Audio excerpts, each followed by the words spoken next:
Hey everyone, thanks for watching How to Pixel, and today in this video I'm going to be showing you the behind the scenes of this whole light show and how everything works. So let's start the video.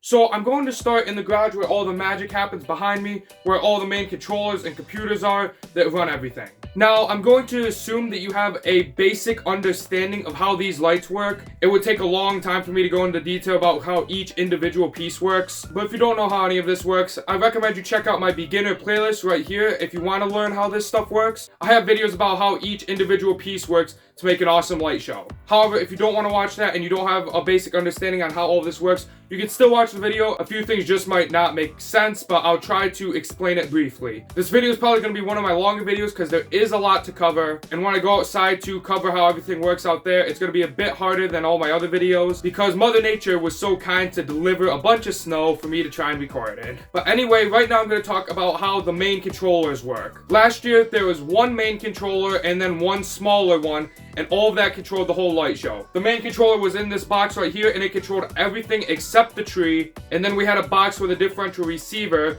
which is basically a smaller version of the controller that receives signal from this controller underneath the tree, and that controlled the whole tree. Well, now this year is different because we have a lot of those boxes with smaller controllers in it across the yard and the house to make things a lot easier and not have to have wire all over the place. With the lights, you'd have to run lots of wire to get to them, but with these boxes, they only need power and an Ethernet cable. And then all the wires will come out from each individual box. So we have a box on the roof, and then we have a box in the yard that controls all of the piece stakes and arches. We have a box that controls the tree and the star. And then this controller right here controls the windows, the floodlights, and the garage. But now let's get a closer look at all the different components here. This is where everything plugs in for the light show. Anything for the lights all plugs in to one of these 4 outlets here. And we are only using 3 of them. This outlet is on its own complete circuit, a 20 amp circuit, and nothing else is plugged into this. That way I can use up to 20 amps and not pop the breaker. Now, if you're thinking about running a light show, you probably don't need to do this unless you have tens of thousands of lights, because pixels, which are the main lights that run in this show, don't take that much power because they're all LED. The only reason we have this here is because all the lights used to plug into this outlet right here, these 2 outlets, but that outlet is connected to our kitchen, and whenever we turned on the microwave, it would pop the breaker when the lights were running. So that's why we put this outlet here that's on its own circuit. Now I'm going to have to take you off the tripod to show you this part because it's a little bit higher, but that's where the power comes from, and then the computers either need a Wi-Fi or Ethernet connection. Now we use Ethernet connection because in the past when we've used Wi-Fi, we've had a few problems with it. So we have this white Ethernet cable right here that actually goes up there and into our attic, then into our router.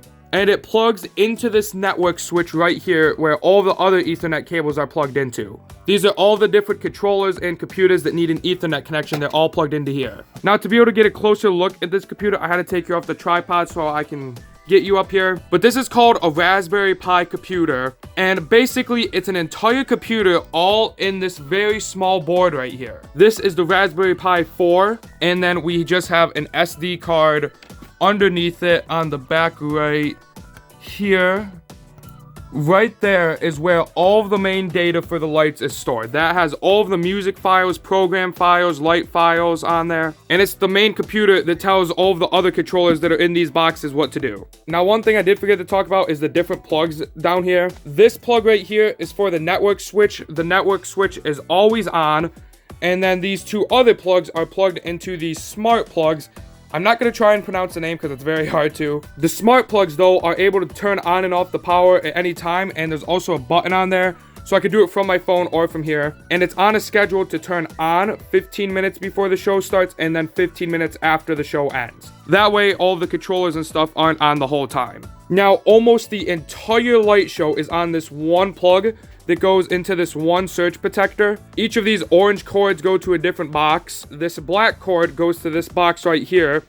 This is what powers the Raspberry Pi computer, and then this is for the radio transmitter, which I'll go to in a second. This other plug goes to a new component right here that I'll explain in just a few minutes, but this is new to the light show this year. Now back to the Raspberry Pi, the power cord comes into here, and then we have an Ethernet cord right there that plugs right into the network switch to communicate with everything. And then we have this USB dongle. It's a Sound Blaster Play 3, which basically takes the audio from the USB port and then gives you an audio jack right there. And then you also have a microphone jack too. You can use the audio jack that's built into the Raspberry Pi, but it's not the best, and the audio is very quiet from it. So I highly recommend getting a Sound Blaster Play 3. They're only like $20 on Amazon, and it really improves the audio quality. Now this audio cable comes out around into this FM transmitter right here, and this is what gets the music on the radio. I'm going to turn on everything so I can show you how it works, but you have two different ports right here where you can plug in your audio for. You have your microphone jack right there, and then your audio jack right there, and then you can adjust the volume for it. This is the power button for it, and then these two buttons control which radio station it broadcasts onto. So right now it's set for 90.7 because that's an open radio station in our area no one uses. But I can hit these buttons like the up button to change the radio station for it. So like right now it's set for 91.1, but I'm gonna leave it on 90.7. And then on the back there's just the antenna that came with it. So this is how the audio gets onto the radio. Now the next thing I'm gonna talk about is this box right here. Inside of it, this controller right here. This controller receives data from the main computer through this Ethernet cable right here, and it goes out and plugs into the network switch. And then this controller converts the data from the Raspberry Pi computer into pixel data to send out to the lights. Now this controller runs on 12 volts DC power, so you can't plug it into an outlet. So there's this power supply up here that takes 120 volts AC power and converts it to 12 volt DC power. All the lights also take that voltage, so any lights in this light show has to be plugged in to a power supply like that because they cannot run on higher voltage. Now right here, these are the only ports where pixels are plugged directly into this board right here. And we have the garage on one port, we have the door and two windows and a floodlight on a port, the other floodlight and two windows on another port. And then the other port, we still have a wire hooked up to it from Halloween for our pumpkins, but we don't have it anymore. So the wire just ends right outside the box. Now, this controller has a 40-pin ribbon cable plugged into it that goes up around into this controller right here. And this gives you more Ethernet ports on the controller. These Ethernet ports can be used to plug in other controllers similar to this that are smaller and run lights right off of it. They're otherwise known as differential receivers. So one of these go to the roof, one of them go to the tree, and one of them go to the yard. One thing I did forget to mention is this is the F16 V3 controller.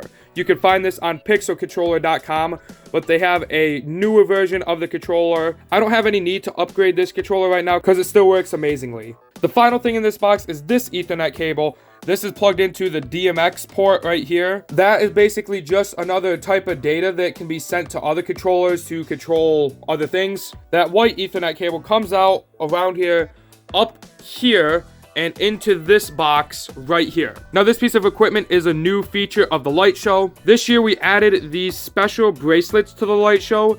They have a light inside of them, and they can change colors and be in sync with the light show. So if all the lights are on blue, I can make this turn blue. If all the lights are on green, I can make this turn green. If all the lights are changing colors, I can make this change colors. So I can program the controller to send the data out here to this box. And this is the transmitter that sends the signal to these bracelets. If these bracelets don't have a signal, then they won't do anything.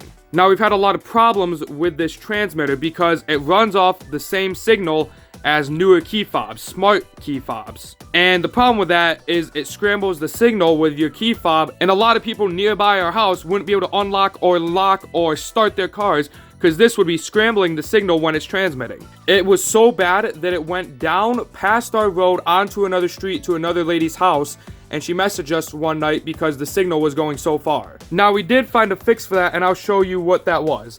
This used to be the antenna that was used on the transmitter. This is a very big antenna and it's very tall, so it sent the signal a very long ways. Well, we bought a smaller antenna, but it turns out it didn't fit.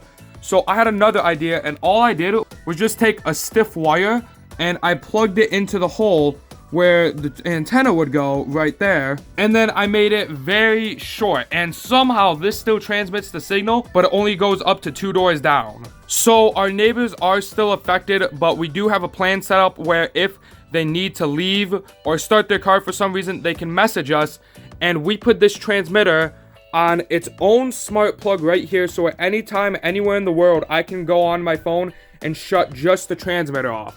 So the transmitter will turn off, the bracelets won't work anymore, but the whole light show will still work, and then they'll be able to get in their car and leave, and then I can go and turn back on the transmitter. So if you're considering adding this into your show, just be very careful and know about the risk involved with it. But I do have a whole video right here explaining how to set up these bracelets in your own light show.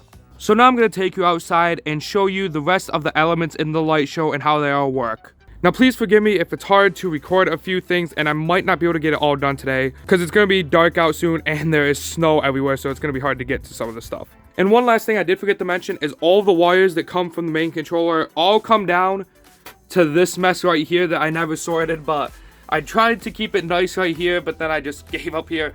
All the cords and Ethernet cables and wires and everything go out that plug, and then they come out here and split to down there and then also up here. But the first thing I'm going to show you is this box right here. This is the projector box that projects a video onto the garage right here. Now this projector box has been modified many times throughout the years because it always seems to get water into it. I'm hoping to make a separate video at another point in time that explains how all of this is built, but right now I'm just going to show you the insides and how it all works. So we have these 2 cables right here that are taped together.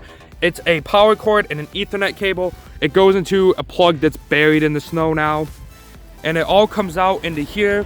We have 3 things plugged in there. We have a fan, another computer like the other one in the garage, and then the plug for the projector. Now we have a latch here that we can open. Now sorry if it's a little loud, but it's because of the fan. This year we added a fan into it because it kept fogging up the piece of plexiglass in the front with the heat, so that way this can vent out all the heat. And then we have a spot right there for air to come in, but we taped it up except for a few cracks because snow was getting in it. But other than that, this has been completely waterproof. We have a computer like the one in the garage.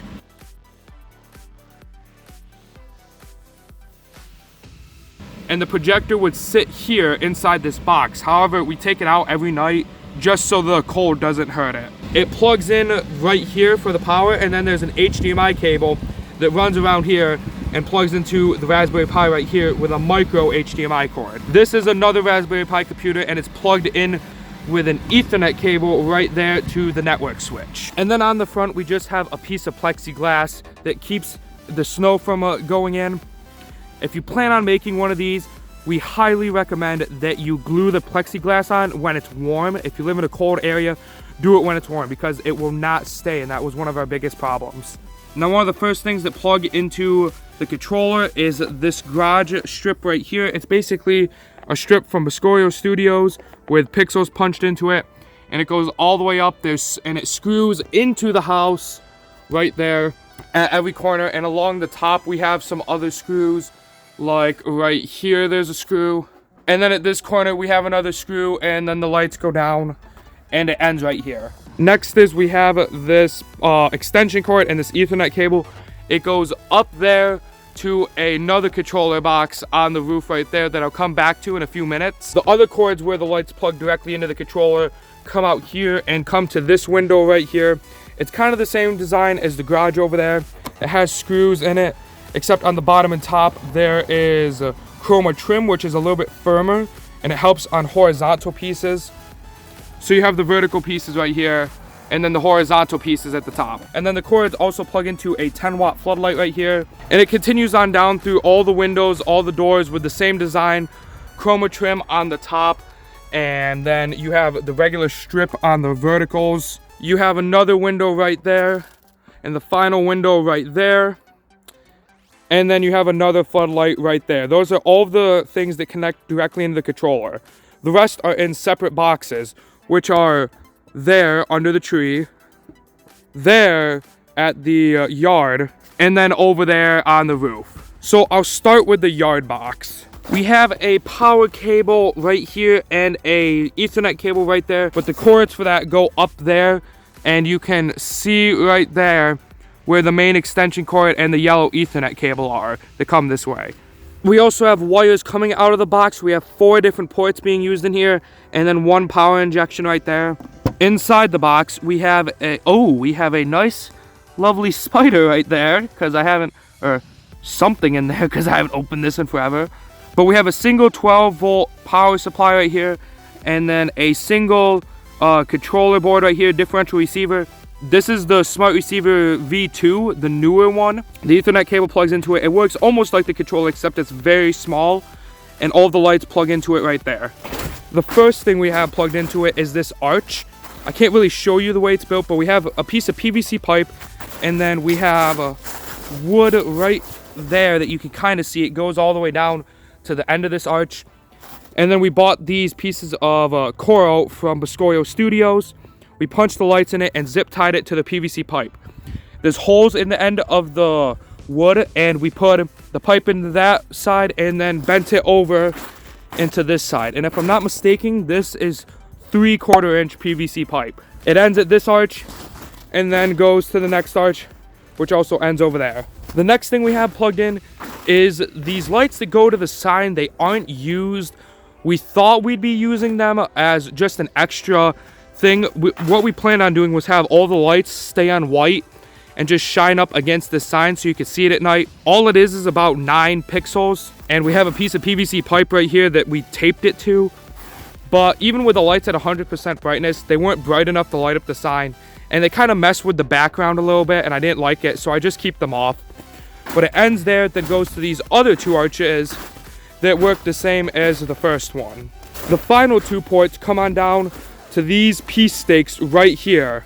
These are a new item we have in the light show this year. They are very cool, and what they do is each one has 5 pixels on it, and it can bounce up and down and make the whole yard look like it's moving. I have a whole video explaining how I built these and how you can do them too, so I recommend you check that video out right here afterwards. There's a total of 70 stakes, and 30 are plugged in on this side and 40 on that side, and the one strand with 40 piece stakes has the power injection. Now while I'm out front right here, I'll show you this sign right here. This is a sign that you can put regular lights into it. It looks like it's off in the screen for some reason, but it's actually lit and working. It's just something to do with my phone.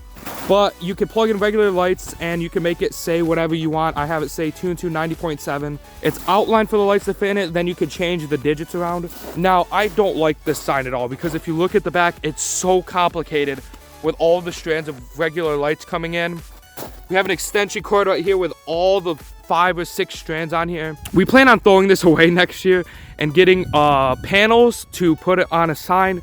It might happen, it might not happen, but that's our plan. So that's the yard, and next I'm gonna move on over to the tree. Coming down over to the tree, we have an orange extension cord right there, and then we have a black Ethernet cable. It's kind of hard to see, but it's right there, and it runs out to the box over here. This is the second year we've had this tree in the light show. It's one of my most favorite elements because it looks really cool, and then we have a star on top. There are a total of 24 strands on this tree that go all the way around, and each strand has 73 pixels in it. The tree has a total of 6 connections to the controller. It starts over here and plugs in, and you have the lights go up, down with the wire, and then there's a power injection, and that strand ends there. And then we have the next group of 4, and the next, and the next. And then the star is just on one single port, and then it has power injection at the end. Now, the lights, these are just regular bullet pixels, and they are pushed into this strip. This is the same strip that I use on the windows, except it's from Gilbert Engineering, and it's a little bit firmer. I'm not sure why, but it's more solid. And then we have another piece of strip right there that holds all of the strips together so they don't move as much. Now for the base, which is a little bit hard to see, but we have these 4x4s right here that cross each other. Then the end here, there, and there have a hook where we have a piece of PVC pipe going in it, and then we bent it around right here. We have a connection where the PVC pipes join because we didn't have a piece long enough, and then it goes around in there and then stays right there. And then we have all of the lights zip tied onto that piece of PVC pipe. One other thing we have is we have these tent stakes right here about every foot on the PVC pipe just to help hold it down, because the lights will try and lift it up because of how tight they can get. I'm probably going to get stronger stakes next year because the PVC pipe still did pull up a little bit, and some of the strands aren't as tight as the other ones, which is a little bit annoying. And then back on the inside, we have this piece of fence pipe. I'm not sure the size of this pipe.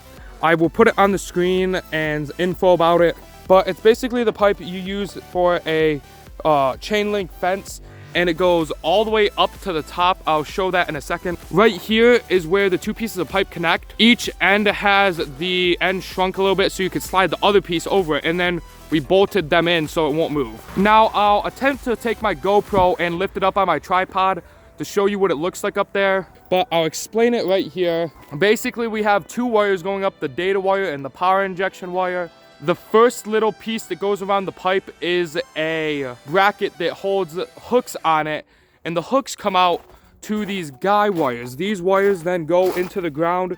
We have three of them, one in the back, one going down the side right there, and then one going down the other side. These help hold the pipe up so it won't fall over, and the pipe is very sturdy. I can barely wiggle it. It is so sturdy. Now we just have pieces of rebar that is bent. I can't really get to it because all of this snow is frozen, but we hammered that down into the ground, and that is what holds the guy wires down. The final level we have at the top is a bracket piece I bought off of Projector Studios. I'm not sure of the exact type right now off my hand. I'll show it on the screen though. You can hook all the strands of lights up to it with S hooks or J hooks, and then hook the strands onto it. And then another thing I highly recommend you do is put a bolt underneath the piece so it cannot slide down. Last year we had a terrible problem where the piece started sliding down even though we tightened it, and if we made it any tighter we were afraid it was going to crack, so we put a bolt underneath it so it can't slide any farther. So I highly recommend you do that if you build this design. Where the pipe ends at the top, we have a piece of PVC pipe that is 1/2 inch pipe, and it goes into a Chroma Star from Projector Studios. I'll also show the exact size on the screen for the one we used. It has 270 lights, if I am not mistaken, in it, and then the piece is held on with zip ties on the top.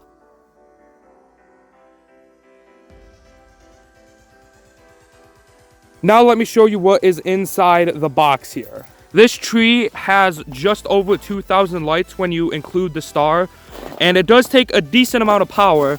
So this is what we got inside. It's a little bit different of a design from everything else. In the back, it's a little hard to see, but we have what I like to call a mega power supply. It's basically an HP server power supply. They're used in servers to give them power because they take a lot of power. This power supply can output up to 100 amps of 12 volt DC power if you connect it with 240 volts AC for the input. Since we only have 120 volts AC going in, it does slightly less, about 75 amps it can output, which is still way more than we need. But we have the power cord that comes up in there, and then we have an Ethernet cord going into these receivers right here. These are the older differential receivers. There's one right here and here, because we use 7 ports in here for the tree. That's why we needed 2. They are the older V1 receivers, like I said. And the data comes into this first one, and then this Ethernet cable, this very short one, takes it and then goes into the second one with it. This right here is a power distro board. I bought it off of Wired Watts. It takes the input from the power supply and outputs a bunch of outputs so we can have all the power injection run into there because there's not enough ports on the power supply. And that is how the whole tree works. So I'm up here on the roof and I'm going to try and show you the final box. Inside this box, we have 2 of the 12 volt Meanwell power supplies in it. You probably can't see the other one because it's behind that one. I have a Wired Watts bracket that can stack 2 of them on top of each other, or in this case side to side, since they are in this box. And then we have 2 of the newer differential receivers in there, and 7 of the ports are being used. The differential receiver on the right side is just for the snowflakes, and then the differential receiver on the left side is a port goes to each singing face, and then 1 port goes to the whole roof. We have the Ethernet cable coming in on the left And then we have an Ethernet cable coming out of that differential receiver to the other one. This is probably the box that controls the most lights here besides the tree without the mega power supply. And there's a ton of power injection wires too that all come out of the controller right there. So this is what each of the singing faces look like right here. I'll shut that box. So this is what each of the singing faces look like. They have about 143 lights. I think that's actually the exact amount in each of them. On the back right here, you can see this little sandbag. There's this frame that goes up to the top with this metal piece. It's zip tied into these holes, and then it's bolted into a piece of PVC pipe. That PVC pipe is then just going back about 2 feet, maybe a little less, and there's a sandbag on top of it. It's probably about 20 or 30 pounds in the sandbag. And it's the same for all of them. You'll see the green singing face is a little bent, and that is because it was bent in the box when it was put away last year, so it's stuck like that. And then we have lights that go across the front of the roof right here, and they go all the way down there. You can see it too. Now the way these stay up here is we have shingles on our roof, and we have a piece, these are 3/4 inch PVC pipe. Each section is, if I'm not mistaken, 10 feet long and has 30 lights on it with 4-inch spacing on the strip. The strip is zip tied to the pipe, and then the pipe has these clips right there. You can see the pipe is zip tied to the clips, and we shove the clips underneath the shingles, and all of them were fine except the front. The front kept falling, and what we did last year was we either glued or screwed the clips into the roof. I'm not sure which one we did, but now whenever we just want to take the pipes down, we just cut the zip tie on the clips and then take the pipe down. Each pipe, since it's 10 feet long, has its own pigtail on it, which makes for super easy storage because you could just undo the pigtails and then keep each section wherever you want it since it's small. The lights then go all the way up onto the top of the roof. You can see they go along the bottom, and then they also go along the side right there. Data and power both come in. Over there we have a power injection wire, and it comes from this box right here. And then the final thing that I can't really show at all are the snowflakes back there. We have a total of 6, and there's 3 different types, so we have 2 of each type. So we have the 6th one there, the 5th one there, the 4th one there, 3rd, 2nd, and 1st. Now there's 2 snowflakes on each port, so we have data coming in on one of the snowflakes, going to the other one, and then power injection at the end of the other snowflake. Now these snowflakes use kind of the same design as the singing faces, where it has the pipe come out the back and then a sandbag. It did fall a few times when we got some really bad wind, but we found a new design and we were able to zip tie them to a piece at the top of our roof, thanks to my dad who got on the ladder to do that. And I knew I wanted to record a video for this, so back before we put them up all the way in October, I recorded a video of them when they're in the garage of how they look and how they work. So let me show you that video of how all of these are connected. So I'm out here in the garage right now. It's October 5th, and I'm making this video right now because I know I'm going to do a behind the scenes for the Christmas light show, and I know these snowflakes are going to be out on the roof, so I'm not going to be able to show it. Please don't mind any of the mess in here. We are having a lot of lights out here getting ready to set up for all the shows. But basically, we have our snowflake right here, and then what we did was we took a piece of, I think this is 3/4 inch pipe, and then we took these things. I don't know the name of them. I'm not very good with hardware names and stuff. We took a bolt that you could see right there, put a nut in between the snowflake and this thing so it has space, that way it's not smushing the pixels. And then we had it come through to the front, and then we put another nut and a washer on here, and then we put a washer right here to keep it tight on the pipe. And we did the same thing at the bottom. It almost squishes the pixel wires right here, but we have just enough room with the nut that we put in for space. And I mean, this thing is very sturdy. Like, I'm shaking it right now, and like, it's not falling off or anything. It does not twist at all, surprisingly. I tried twisting the pipe. You cannot. I'm trying to push the snowflake with my hand. It does not twist at all. This is very tight. And then we have these things made out of PVC pipe. We cut PVC pipe and put 2 90-degree angles on it. Put some more pipe in here, then had a T right here. This is at a 20-degree angle because that is the angle of our roof. And then what you do is you put the end of this pipe in here. This goes on the back side of the roof. And then the pipe sticks straight up and the snowflake faces forward. And then on here, we set a sandbag on. We have all these different sandbags right here. We bought the sandbags, then bought sand for them to put in here. It's about 25 pounds of sand in each. You don't need any more than that. We had 50-pound sandbags, but we figured that'd be way too much weight to put on the roof, and 25 pounds would be enough. And then, like I said, this goes on the back, and this is what it looks like. Now back over to you, future Nick. So hopefully you enjoyed that video of me explaining how the whole light show works. If you have any questions or comments, feel free to leave them in the comments down below. I'll try and answer them as soon as I can. But thank you for watching, and I'll see you in the next video.